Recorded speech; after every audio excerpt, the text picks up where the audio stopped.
За бүгдээрээ сайн байцгаана уу? Шимжлэхээр ахин уулзж байгаадаа баяртай байна. Тэгээ энэ удаагийн бичлэгийн сэдвийг та хэд харсан байх гэж бодож байна. Би энэ бичлэгийг хийх гэж бүр маш удаан хүлээлээ. Тэгээд цаг зав гарахгүй явж тэгээ дотроо хадгалж арай ээж нэг юм өнөөдөр ярих цаг ирээд байна. Тэгэхээр энэ бол саяхан болж өнгөрсөн 2026 оны өвлийн олимпийн үеэр хосын уран гулгалтын төрөлд алтан медаль авсан Японы хоёр тамирчны талаар байгаа Рикрю юу лээ тэр хоёрын хослыг чи юу гэж дуудаад байгаа юм лээ. Тэгээ энэ хоёрын алтан медаль авсан үзүүлбэрийн талаар ер нь яаж алтан медаль авсан талаар нь за мөн энэ хоёрын талаар багахан мэдээллүүдийг та үзтээ хүргэхгээ сууж байна. Тэгээ би сая яг энэ бичлэгээ хийж эхлэхийнхаа өмнө болохоор тэр хоёрын үзүүлбэрийг нь яг үзчихэд тэгээ сууж байна. Тэрний өмнө хэдэн ч удаа үзсэн бүү мэд бүр үнэхээр олоодаа үзсэн. Үзэх тоолонд л бүр ингээд нулимс ойртой гэдэг шиг ингээд бүр сэтгэл хөдлөд байгаа юм чинь. Вау.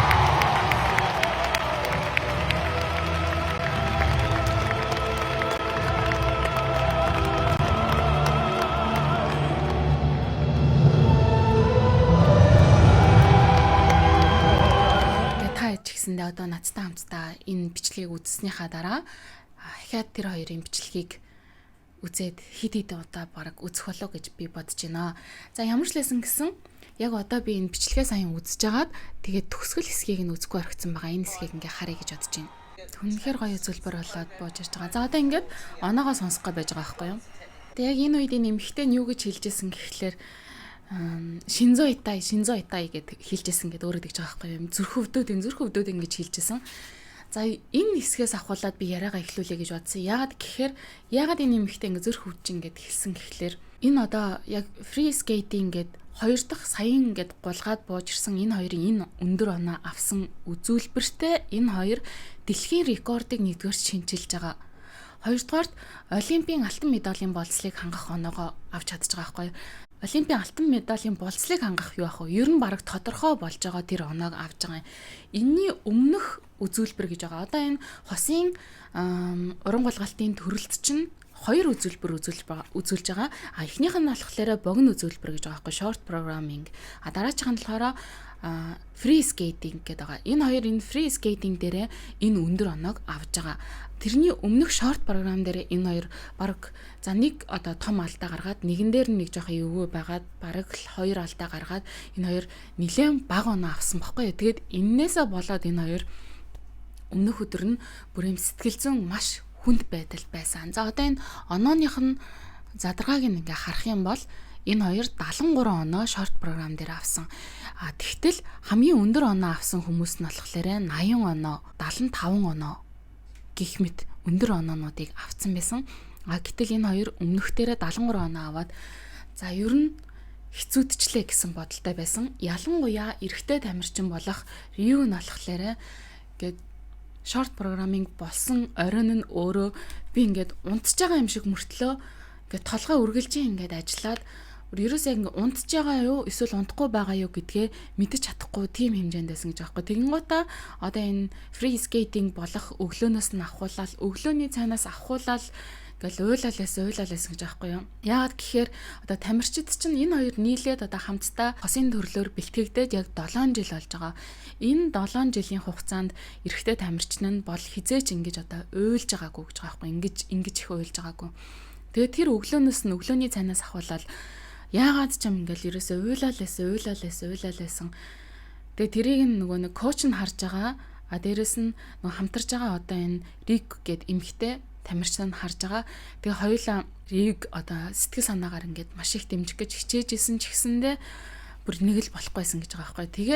Тэгж явж байгаад оройн нь одоо энэ фри скейтингийнхаа энэ уран гулгалтын тавцан дээр гараад үзүүлбэрээ үзүүлээд тэгээд бүр нэг ч алдаагүй бүр үнэхээр төгс үзүүлбэр үзүүлээд төгстөө бүр дэлхийн рекордыг шинжилсэн ийм оноог авах үйц үзүүлбэр үзүүлээд бууж ирж байгаа юм а. Тэгээд та хэд ер нь бол одоо Facebook болон TikTok дээрээс ч юм уу те хидэн одоо юм хайлайтуудыг харсан болоо гэж бодож байна. Энэ хоёр үзүүлбэр үзүүлж дуусаад эрэхтэй 8 их уйлж байгаа шүү. Тэгээд эмэгтэй нь ингээд тэврээд ингээд аргадж байгаа. Одоо ингээд та хэд харах юм бол яагаад тэгж юм их уйлсан, яагаад их тэгж их одоо реакшн гаргасан гэдгийг нь харж байгаа болоо гэж бодож байна. Ер нь бол жоохон найдлага бол багтаа олцсон байсан. Гэхдээ мэдээж тамирчид учраас тэмцээн дуусаагүй гэдгийг мэдчихсэн ч гэсэндэ хэрвээ ахиад нэг л удаа жоохон эвгүй алдаа гаргах юм бол энэ хоёрын одоо энэ 7 жилийн хөдөлмөр бол нэлээд эвгүүтгэхээр ахиад одоо 4 жил хүлээхээр байсан байхгүй. Гэхдээ ахиад 4 жил хүлээн гэхээр одоо энэ эрэгтэй тамирчин нь болохоор 92 оных 33 мөрөө настай гэсэн үг шүү. Тэгэхээр ахиад 37 настай болчихно гэсэн үг. Тэгэхээр ахиад 4 жилийн турш тэр хатуу бэлтгэлийг үргэлжлүүлж чадах байсан уу үгүй юу те. Ахиад эмэгтэй тамирчинтайгаа нийлээд 4 жил яг энэ шиг өдөр болгон ийм бэлтгэлийг хийж чадах байсан уу гэвэл бас хэцүү байхгүй юу да. Яагаад гэвэл энэ хоёр одоо өнгөрсөн 7 жилийн хугацаанд маш их бэлтгэл хийж исэн. Энэ бэлтгэлийнхаа хүрээнд одоо энэ эрэгтэй тамирчин нь нурууны бэртлүүд маш ихтэй байсан. Хэдийгээр энэ эмэгтэй тамирчин нь өөрөө за нэг 48-аас 50 кг-ийн жинтэй гэдэг жаахгүй. Тэгээд 148 см өндөртэй жижигхэн эмэгтэй байгаа штэ. Ер нь Япон эмэгтэйчүүд бол нэг тийм том биетэй байдаггүй. Гэхдээ тэр дундаа бас нэлээд жижигхэн биетэй эмэгтэй сонгоод одоо өөрийнхөө партнер олгоод 7 жил хичээлсэн. Жижигэн гэхдээ өдөр болгон ингээл өргөөл, өдөр болгон дээшээгээ шидэл, өдөр болгон ингээд хахад чинь ер нь хүний нуруу одоо яаж бас эрүүл байх вэ гэдэг хичнээн. Тэгээ маш их хүнд бэртлүүд аваад хэд хэдэн улирлын тийм одоо тэмцээнүүдийг болон бэлтгэлүүдээ ингээ алгасчихсан тийм тохиолдлууд байгаа. Тэгээд ингэж очоо хичээж явж хурж ирчээд хэрвээ одоо энэ саяны тэр 2 дахь програм дээр нэг л алдаа гаргасан байсан бол одоо нэг мөрөөдөл нь талаар болох магадлал маш өндөртэй байсан байхгүй. Тэгээд хэцүү байдалд байжгаад одоо ийм гайхалтай төгс үзүүлбэрийг үзүүлсэн учраас эрэгтэй нь бол одоо ингэж уйлж байгаа. Тэгээд энэ нөхцөл байдал дээр ингээ харах юм бол эмэгтэй нь маш хүчтэй, эрэгтэй нь жоохон юм одоо сэтгэл зүйн хувьд жоохон сул дорой юм шиг харагдаж байгаа боловч энэ хоёр одоо олимпийн медалаа авч одоо Японд хурж ирээд хэд хэдэн одоо ярилцлагууд өгсөн байдаг. Тэгээ энэ ярилцлагуудыг би ер нь бүгдийг нь үзсэн. Тэрэн дээр ингэж хэлж байгаа байхгүй. Эмэгтэй нь өнгөрсөн 7 жилийн хугацаанд Рио дандаа үргэлж лидер байдаг. Энэ багийн лидер байдаг. Үргэлж одоо миний ах шиг байдаг. Үргэлж сэтгэл санааны хувьд надад спорт үзүүлдэг. Үргэлж намайг дээш нь татдаг. Тийм хүнээс бол энэ удаа би Риог анх удаага ийм хэцүү байдалтай байгааг ингэж уйлж байгааг ингээ харсан учраас энэ удаа би бол харин эсэргээрээ Риод тэ спорт өгөх хөстэй хүн байсан юм байна гэд би энэ удаа одоо чиний төлөө гулгах учраас чи хичээгээрэй. Би чиний төлөө энэ удаа ингээд бүх сайнараа хичээж гулгах болноо. Өглөөнөөс ахуулаад тэ тэр програм хүртэл ингээд уйлж байгаа тэр эрэгтэй тамирчинтэй өөрөө багийнхаа хүнийг спортлохтой яаж спортлох вэ гэдгийг бодож агаад нэг олдсон нь ийм зиплоктэй баггүй байсан гинэ. Зиплокууд эдэр штэ уут. Тэр олдохоор нь дээр нь одоо ингээ хоёлаа хичээе бүх юм дуусаагүй байгаа энэ төр гэж бичээд арилдаггүй маркераар бичээд өгсөн гэж байгаа байхгүй. Тэгээ тэрийг нь хараад Рио би ер нь ингээ хичээх хэвээр байна. Тэгээ энэ олон хүмүүс намайг хичээ одоо бүх юм дуусаагүй байна гэх. Гэхдээ ер нь бол тэр бүх юм чинь тэр хүн өөрөө мэдж байгаа шүү дээ. Тэмцээн дуусаагүй байгаа гэдгийг мэдж байгаа. Тэ дээрэс нь одоо энэ фри скейтинг дээрээ бүр нэлээд сайн бэлтгэл хийсэн. Бүр өөртөө юм итгэх итгэл нэлээд байсан ч гэсэндэ цаанаасаа л ингээ уйлаадсан гэж байгаа байхгүй. Тэгэхээр ингээ тэр Рикогээс ирсэн тэр спорт бас маш их тос болсон гэж хэлжсэн. Тэгсэн чинь тэр телевизийн сурвалжлагч нь тэгж асууж байгаа байхгүй. Танд одоо тэгээд тэр маркер ямар амар бэлэн явж идэм бэ те. Тэмцээнд оролцохгүй явж идэг. Тэгсэн чинь ингээд хүнд нь ингээ маркер явж идэг. Ямар бэлэн явж идэг маркер вэ гэсэн чинь харин тийм бит хоёр ер нь дандаа маркертай явдаг. Яагаад гэх юм бол ингээ хэрглэж байгаа ихэнх юмнууд ингээ адилхан байдаг учраас дээр нь заавал ингээ нэрээ бичих шаардлагатай болтгоо гэж байгаа байхгүй. Тэгсэн чинь эрэгтэй тамирчин нь ер нь ингээд Рик-чан гэж байгаа байхгүй. Одоо эмэгтэй тамирчныгаа би ингээ юм авахар жоохон намайг дуурайгаад тэрнтэй адилхан юм аваад байт гэсэн чинь Рик-чан тэгтээ одоо ингээ сүүлийн үед болохоор Рио ч гэсэндээ миний ингээ авсан юм дуурайгаад аваад идэх гэдэг жаахгүй. Тэр амар хөөрхөн байгаа юмсэ. Тийм одоо тийм дотн тийм ах дүүс шиг болсон тийм харилцаатай хоёр уран голгогч байгаа. Тэгэхээр энэ хоёр одоо тэр short programming болон free skating програмын донд болсон энэ хоёрын одоо тэр тамирчдын сэтгэл зүйд ийм одоо хэцүү зүйлс өрнжидэг. Тэгээ тэр бүх юм дууссаны дараа ч гэсэндээ дараах тэр сэтгэл зүйгээд тэгээ бүх юм ингээд дуусж байгаа тэр сэтгэл зүй энэ төр бол үнэхээр гайхалтай байдаг. Тэгээд ямар ч лсэн гэсэн 5 дугаар байранд short программингаас 5 дугаар байранд байжгаад энэ хоёр шууд ингээд олимпийн алтан медалийг авч гарч ирсэн нь гайхалтай. Үнэхээр тийм түүхэнд бичигдэж үлдэхүйц тийм амжилт болсон юм аа. Тэгээд дээрэс нь энэ хоёр чинь одоо тэр free skating-оор одоо дэлхийн рекордыг шинжилсэнээс гадна Японд хосын төрлөөр анхны алтан медалийг авчирж байгаа гэдгээрээ бас ингээд бүүн болоод байгаа байхгүй юу. Тэгээд би энэ нэг хэд юм тэмдэглэж авснаасаа та эцэд хуваалцаа гэж бодож байна. Хурж ирээд нөгөө ярьслага өгж явахдаа тэгж хэлсэн. Эрэхтэн би бүр ингээд уйлаад эхлээд уйлснаасаа болоод ингээд нүд өвдөд байсан гэж байгаа байхгүй. Тэгээд нүд өвдөж явж ирснаа сүултээ нөгөө уйлахад ингээд нэг тийм царай гаргаж байгаа шүү дээ, тий. Угаасаа царай ингээд тийм болж байгаа шүү дээ. Тэрнээсээ болоод царайн сүултээ өвдөө. Тэгээ бүр сүултээ гэж болсон гэж тэр талаар ярьслахан дээрээ дурдчихсан. Тэгээд мөн ярьслахан дээрээ ингэж хэлжсэн. Рю одоо эрэгтэй тамирчин нь би 7 жилийн өмнө за ингээд ер нь энэ спортыг ингээд орхиё гэж бодож исэн. Яагаад гэвэл өмнөх хамтрагчд нь ингээд орхио явцсан гэж байгаа байхгүй. Одоо өөр хамтрагчтай болох ч юм уу эсвэл өөр төрлөөр хичээлэх гэдэг ч юм уу ингээд орхио явцсан. Ер нь хамтрагчгүй болоод за ер нь боли энэ нь одоо энэ Японд хосын уран гулгалтаар хичээлэн гэдэг маань тийм их одоо амжилтыг авчрах зүйл биш юм байна гэж ингэж бодож явах үед нь Рику чанта таарсан. Тэгээд Рику чанта таарад ингээм хамтарч уран гулгаад үзсэн чинь би ер нь ирээдүйд ингээд нэг харж чадахгүй байсан. Тэр ирээдүгээ харсан.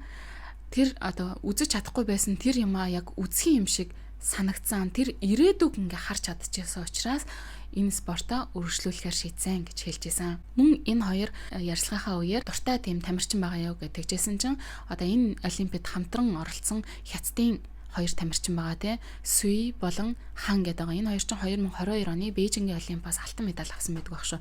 Энэ хоёрыг харж бүр үнэхээр inspiration авч исэн хоёр тамирчин. Тэгээ энэ хоёртой хамтдаа энэ удаагийн олимпиад ч гэсэндээ гарах болсондоо үнэхээр баяртай байсан. Тэгээ тэр хоёртой одоо тайзны арт гэдэг шиг те тэр хойно ингээ таарах завшаа тохиогоод тэг хамтдаа зураг авахсан гэдэг үлээ те. Эсвэл ахуулчтаагүй билүү. Тэг ямар ч лсэн гэсэн дараа нь ахиж уулзахыг үнэхээр их хүсэж байгаа. Бүр үнэхээр тэр хоёрт ингээ респект хүндлэл үзүүлмээр үнэхээр сайхан гоё тамирч та баярлалаа гэдгийг хэлжсэн. Тэгээд энийг сонссон хүмүүс одоо Хятад Японы харилцаа бол одоо жоохон тийм хэцүү байдалтай байхад хятадын тамирчдад тийм респект үзүүлсэн нь энэ тамирчид спортын одоо үнэхээр гайхалтай тэр шин чанаруудын нэг мөн байсан гэж хэлсэн байсан. За тэгээд Японд олимпийн алтан медаль аваад хурц ирсний дараа одоо ерийн өдөр тутмын амьдрал ямар вэ гэд байсан бэ гэсэн чинь Рику-чан би ингээд хурж ирээд комбини орсон гэж байгаа байхгүй одоо 24 цагийн дэлгүүр орсон чинь ингээ орсон чинь өөрийнх нь царайтай сонингууд тэрүүгээр ингээ өрөөтэйсэн хэрэг байсан. Тэгээ бүр тэ явахын өмнөх Япон бол одоо яг үнийг хэлэхэд тэр аяараа бүх хүнэндээ одоо масаараа гэдэг шиг Рику-чаныг бол мэддэггүй байсан бол өнөөдөр мэддэг болсон байгаа байхгүй ингээд хааж орсон гэсэн Рику-чан Рио хоёрын ингээ царайтай бүх зүйлс энд тэнд ингээ байдаг. Тэгээд Рио нь болохоор би нэг хоол идэх гэж зурт асаасан чинь ингээ бараг л бүх сувгуудаар ингээ би гарч исэн болохоор вау гэж ингэж бодож исэн талаараа тэр хоёр тэр ярилцлаган дээр хуваалцсан байсан. Тэгээд энэ хоёр нөгөө хамгийн анх шортс дээр том алдаа гаргачаад одоо Рио чинь нилийн гонсоосон байдалтай тэндээс гарч ирэхэд нь коуч нь тосож авахдаа чихэнд нь тэгж хэлдэг байхгүй шиа оватанай мада оватанай гэж хэлдэг байхгүй одоо it's not over гэж хэлдэг баха. It's not over тэгж хэлдэг. Тэгээд хамгийн сүүлд хоёр дахь үзүүлбэрээ үзүүлээд бууж ирэхэд нь тэр тайлбарлагч нь тэгж хэлдэг байхгүй. Үнэхээр одоо коуч нь өмнөх одоо үзүүлбэр дээр нь тэгж хэлжсэн нь үнэхээр тэр явсаар боллоо гэж хэлдэг. Тэр бас үнэхээр гоё байгаас ингээд ямар нэгэн зүйл боллоо гэж бодоход эхний хэсэг дээр нь хүн алдаа гаргаж олно. Гэхдээ тэр зүйл бол дуусаагүй юм аа. Тань дахиад одоо өөрийгөө харуулах боломж байгаа шүү гэдгийг одоо энэ хоёроор харуулсан нь үнэхээр том гоё жишээ боллоо гэж байгаа юм. За тэгээд бас нэг ярилцлаган дээр тэр хоёр ингэж хэлсэн байсан. Өнэ-чан гэдэг нь одоо ихч гэж байгаа байхгүй. Энэ хоёрын чинь насны ялгаа нь 9 насны ялгаатай. Тэгээд үргэлжил нөгөө нэг ах шиг нь байдаг. Дандаа ингээд хамгаалж явж идэг те бүх юмыг нь янзалж өгдөг, дандаа санаа тавьдаг ах шиг нь байдаг. Риу-кун тэгээ энэ удаа болохоор дүүшгэн байсан, эрэгтэй дүүшгэн байсан. Харин Рику-чан болохоор би энэ удаа ихчгэн байсан гэж хэлдэг байхгүй юу. 7 жилийн хугацаанд би дүүшгэн байсан бол харин энэ удаа би ихчгэн байсан гэж хэлсэн. Тэгээ тэр үг нь бас нэлээд олон анхаарлыг татсан. Тэгээд дараа нь шортын дараа одоо сэтгэл зүй ямар байсан бэ гэдгсэн чинь нөгөө Рику-чан эмэгтэй тамирчин гэж хэлж байгаа байхгүй юу. Би бол одоо за алдаа гаргасан. Гэхдээ дараачийн програм дээр бол үнэхээр өнгөрсөн 7 жилийн хугацаанд хийсэн бэлтгэлтэй би итгэлтэй байсан учраас чам до нэмааштай гэж байгаа байхгүй. Бүр үнэхээр ингээд яг сайхан ингээд гахшиг гэдэг ингээд унтсан гэж байгаа байхгүй. Чи хүмүүс бүр ингээд амар хинээлтээд сталаг яма гэдэг гэж байгаа байхгүй. Тэгээ нөгөө рик хүн болохоор би унтаж чадаагүй гэдэг тэгжээсэр шүү дээ. Унтсан юм шиг унтаагүй юм шиг ингээд толгой ажиллаад байгаа мөртлөө би ингээд нэг тийм унталтын байдалтай тийм байсан гэд тэгж хариулж исэн. Тэгээ энэ хоёрын бие биенийхээ талаар та хоёр сул тал юу байна гэд хэлээч гэсэн чинь рик хүн болохоор эрэгтэй нь эмэгтэй тамирчныхаа сул талыг хэлж байгаа юм. Жоо мартамхаа энд ингээ юмаа мартаа яваад байдаг. Сая ингээд олимп дуусаад наашгаа ингээ ирэхчихсэн чинь ардаа үрдэг бэкпэкаа мартаад явж исэн гэдэг жаахгүй. Тэгээ би ингээ хойноос нь ер нь тэрний юмнуудыг ингээ цуглуулдаг. Угаасаа өнгөрсөн 7 жилийн хугацаанд дандаа ингээ халамжилж явж исэн учраас мартсан юмнуудыг энд тэнд ингээ цуглуулж явж байдаг. Тэгээ сая ингээд бэкпэкаа мартцсан тэгсэн чинь тэрэн дотор нь олимпийн медаль нэсэн гэдэг. Тэгээ тэр хоёр ингээ баахан инээдэн болоо. Тэгжсэн тэгээ Риогийн болохоор дутагдaltaй зүйлийг нь хэлэхтэй. Гэхдээ энэ ингээд дутагдaltaй тал гэдгийг мэдэхгүй байна. Гэхдээ үнэхээр ингээд зарим зүйлд ингээд үнэхээр хитрхи юм сэтгэлээсээ ханддгаа гэдгсэн чинь тийм би бол ер нь ингээд жоохон overthinking гэж байгаа байхгүй бүр ингээд кангайсуги бүр хитрхи ингээд бодоод тэгээ тэрэндээ ингээд шаналцдаг нь жоохон миний дутагдaltaй тал тийм одоо жоохон юмыг тийм positive эргээр харах тийм тал надад дутагдaltaй байгаа гэсэн чинь одоо нөгөө эмэгтэй тамирчин гэж байгаа байхгүй. Гэхдээ яг үнийг хэлэхэд саяхан бол одоо шорт програмын дараа гаргасан тэр сэтгэл хөдлөл нь бол намайг бүр ингээд үнэхээр те үгүй би ингээд чадна гэж одоо тэр бүх зүйлийг ингээд дотроос ингээд ургаж гаргаж ирээд тэгээ рикүгдээ дагаад ингээд хямрах биш эсэргээрээ би энэ удаа ингээд энэ хүнийг авч явах хэрэгтэй юм байна гэдэг тэр галыг мань өдөөж өгч тэгээд галаа одоо тэр хүнд ингэж хуваалцаж ингэснээрээ бит хоёр магадгүй алтан медаль хүртэх тийм юм болсон байж магадгүй учраас энэ бүх юм сэтгэлээрээ ханддаг юм нь миний галыг заримдаа өдөөдгөө гэж хэлсэн нь бас үнэхээр гайхалтай хариултаасан тий дутагдaltaй гэж хэлж байгаа юм шиг боловч эсэргээрээ энэ нь давуу тал болсон гэж тэгж хэлсэн нь үнэхээр гоё хариулт байсан юм шиг надад санагдсан. За одоо та хэзээ энэ хоёрынхаа ер нь жоохон хувийн амьдралын талаар ярьж өгье гэж бодож байна. Юуны өмнө эхлээд эмэгтэй тамирчин болох Рику Миюрагийн талаар ярих гэж бодсон. Миюра болохоор 2001 оны 12 сарын 17-нд Хёго мужийн Такаразука хотод төрсөн.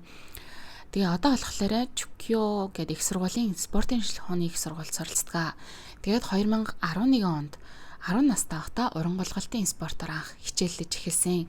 Тэгээд 12 нас хүртлээр буюу одоо 2 жил анх одоо ганцаарчилсан уран болгалтаар хичээлж агаад Канадын хостишүүрийн дасгалжуулагч Бруно Маркотти Японд зохион байгуулж ирсэн сургалт семинарын үеэр уулзаад тэгээд хостишүүрээр хичээлж эхлэхээр шийдэж исэн юм байна.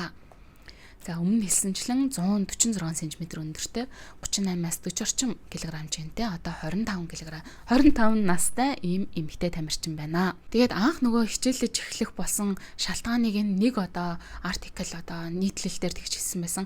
Диснейгийн нөгөө хоёр Миккигийн нэг тийм гулгадаг сценэд шүү дээ. Тэрийг хараад ямар хөөрхөн юм бэ гэж бодоод тий тэгж анх хичээлж эхэлсэн гэсэн нэг юу байсан шүү. Гэхдээ сүүлд бас одоо өөрийнхөө хичээлж эхлэе гэж бодсон шалтгаанаа арай өөрөөр тайлбарлсан байсан тэр нэг ярилцлаган дээр тэрийг нь бас мартчихсан. Гэхдээ ингээд мэдээж хит хитэн одоо шалтгаан байгаануудын нэг нь бол одоо энэ байсан бах нэ. За тэгээд гимнастик болон каратегаар хичээллэжсэн. Гэхдээ гимнастик нь бол угаасаа одоо энэ уран булгалтаар хичээлэхэд бол маш их хэрэгтэй болж байгаа шүү дээ. Харин каратегаар хичээлжсэн бол одоо ер нь баг хэрэг болдоггүй. Зарим нэг хүнийг яа гэ хөлөөрөө ингээд цохоход л хэрэг болдгоос өөрөөр хэрэг болдог юм байдаггүй тэгжсэн. Тэгээд тэр зарим нэг хүн гэдэг нь болохоор нөгөө Рю байгаа байхгүй юу.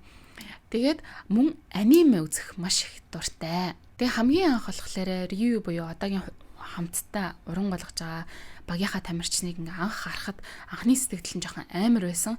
Ингээ ойртож ингээ харилцахад маш хэцүү. Яагаад гэвэл нэгдүгээрт 9 насаар ах байсан. Тэгээ хоёрдугаарт яг ингээ нэг тийм бэлтгэл хийж байгаа үеийг харсан чинь царай мараа амар тийм ширүүн төрх мөрхтэй тэнгуутаа дасгал ихтэй тэр гэлбэр нэг тийм амар тийм каккоидэ кул тийм нэг ах байсан гинэ. Тэгээд яг ингээ ярилцаад үзсэн чи бүр үнэхээр ээлдэг тийм хүн байсан гэж тэгж хэлжсэн.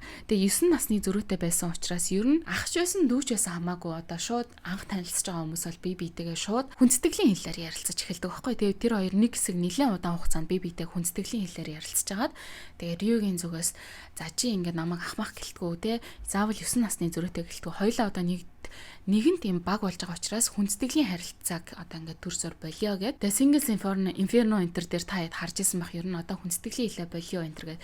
Тэ тэр хүндэтгэлийн хэллэгч нь одоо нэг маяглаад байгаа даа биш энд чинь юм угаасаа том соёл нь байдаг. Хүндэтгэлийн хэлээ ярилцсанаас хойшоо тэр хосууд чинь ингээд айгу дотносч эхэлдэ штэ. Тэр хоёр шиг манай хоёр хос ч гэсэндээ гэхдээ энэ амьдрал дээр болох хос биш штэ тий. Хос урангуулгалтын хоёр маань илүү харилцаанд дотносч эхэлсэн гэж өөрөөсөө бас тэр ярилцлаган дараа хэлж исэн. За Ryuichi Kihara 1992 оны 8 дугаар сарын 22-нд төрсэн 34 настай 170 см өндрөө жингийн талаар мэдээлэл нь байсангүй. За тэгээ Kihara болохоор багадаа маш их хөдөлгөөнтэй спортоор хичээлэх дуртай хүүхдээсэн. Бага сургуульд байхдаа урангуулгалтаар хичээлж эхэлсэн. Анх мэдээж ганцаарчилсан төрлөөр гулгаж агаад дараа нь хосын төрөл рүү шилжсэн. За тэгээд урангуулгалтаар хичээлж эхэлж агаад Америкт очиж бэлтгэл хийгээд тэгээ гэр бүлээсээ нэлээд удаан хугацаанд ганцаараа хол амьдарсан. Тэгээд энэ үеэ өөрөө маш хэцүү үе байсан. Тэгтээ би бие илүү даасан болсон гэж дурдсан байдаг. 3 сард нөгөө тоосон сарын харшлын улирал эхэлсэн. Тэгээ миний одоо нулимс цэлгэнүүдээ байман найтайлгаад байгаа юм учиртай шүү. Тэгээд ер нь багасаа дуу цөөнтөө тайван хариуцлагатай тийм хүүхэд байсан гэж багш дасгалжуулагч нар нь дурдсан байдаг. Тэгээ анх бага сургуульд байхдаа нөгөө хүүхдүүдний коток гэд бид нэр бас бага байхдаа тоглодог гэсэн шүү дээ. Тийм котокоор гулгах гээд очиод тэгэнгүүтээ яг тэр коток тоглох тэр талбаан дээр гарангуутай яг нэг өөрийнхөө хиймээр байгаа юмыг олцсон юм шиг мэдрэмж төрсөн гэж аахгүй. Ягаад гэвэл тэрэн дээр ингээд айгүй хурцтай ингээд явсан ч гэсэндээ өөртөө ингээд маш их ихтгэлтэй байсан.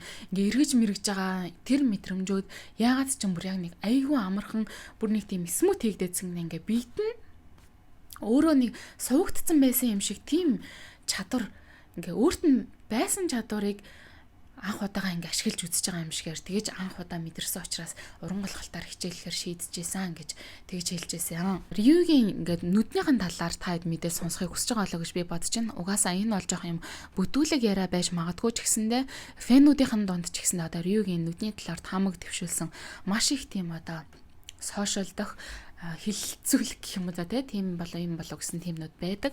Тэгээ энэ талаараа болохоор яг альбан ёсны хариулт бол байдаггүй. Рью ч гэсэндээ өөрийнхөө нүдний одоо оншийн талаар ямар нэг юм ярьсан юм байдаггүй. Гэхдээ энийг бол одоо тэмцээнд нөлөөлөх үец ямар нэгэн тийм зүйл бол байхгүй.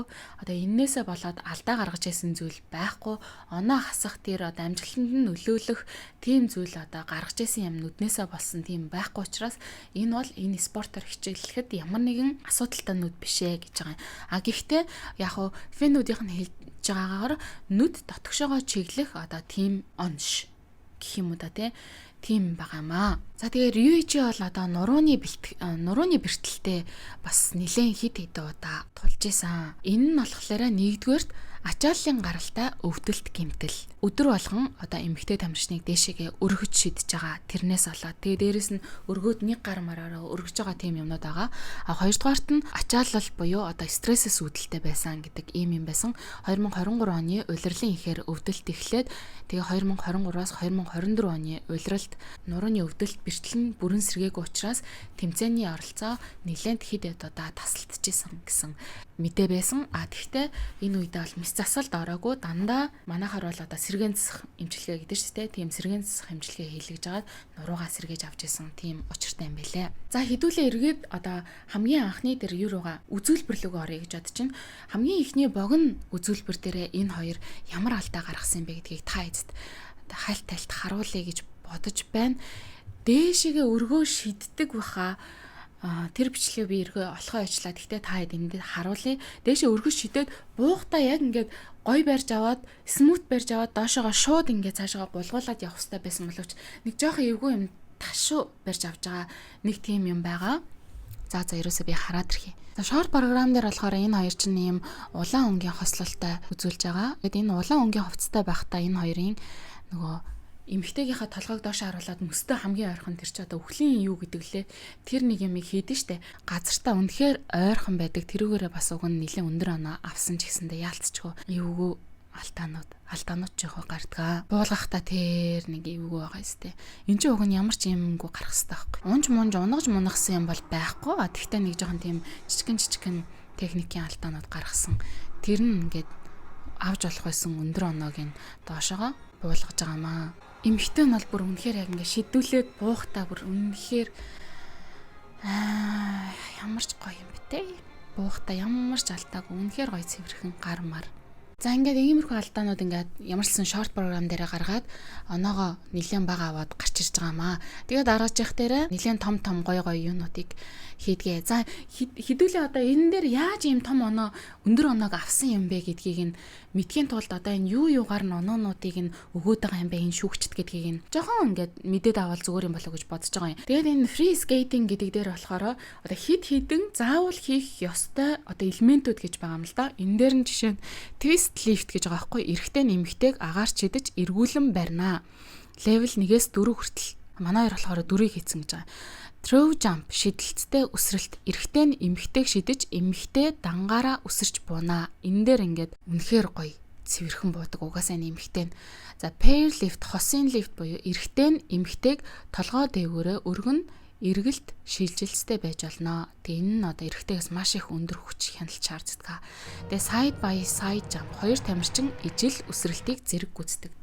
Иргэдэрчтэй амар амархан харагдуулдаг. Үнэхээр чадвартай хүмүүс бүр үнэхээр энийг амархан харагдуулдаг. Тэгтээ үнэхээр хэцүү зүйл. Тэгээд энэ одоо энэ дээр оноогоо алцдаг юм болохоор эрэгтэй төрүүлж буудаг ч юм уу, эмэгтэй төрүүлж буудаг ч юм уу, эрэгтэй төрүүлж үсэрдэг ч юм уу, эмэгтэй төрүүлж үсэрдэг ч юм уу. Яг зэрэг хийн гэдэг нь бас маш чухал байгаа юм. Тэгээд pair spin буюу хосын эргэлт хамтдаа нэг тэнхлэг дээр эргэлтнэ гэж байгаа. Энийг бас үнэхээр цэвэрхэн хийсэн гэж байгаа.